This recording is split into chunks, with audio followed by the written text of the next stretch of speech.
তো বন্ধুরা, আমরা তো রাস্তায় এই ধরনের বিভিন্ন রঙের পাথর কিংবা মাইলস্টোনগুলি দেখে থাকি, কিন্তু আপনি কখনো এটা চিন্তা করে দেখেছেন এই ধরনের মাইলস্টোনগুলিতে কেন বিভিন্ন রং করা হয়?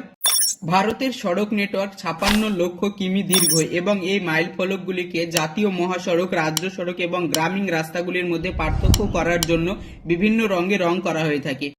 তো জেনে নিন এই বিভিন্ন রঙের মাইল ফলকগুলি আমাদেরকে কি সংকেত দেয়। যখন আপনি এই সাদা রঙের মাইলস্টোনটি দেখবেন, তখন আপনি বুঝে নেবেন যে আপনি কোনো রাজ্যের বা স্টেট হাইওয়ের ওপর আছেন। এই স্টেট হাইওয়ে রাজ্যের মধ্যে বিভিন্ন শহর এবং জেলাকে সংযুক্ত করে।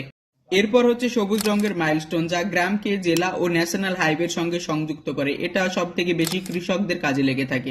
আর আপনি যদি এই নীল রঙের মাইলস্টোনগুলি দেখে থাকেন, তাহলে এটা মূলত ট্যুরিস্টদের জন্য বসানো হয় শান্তি এবং বিশ্বাসকে প্রমোট করার জন্য।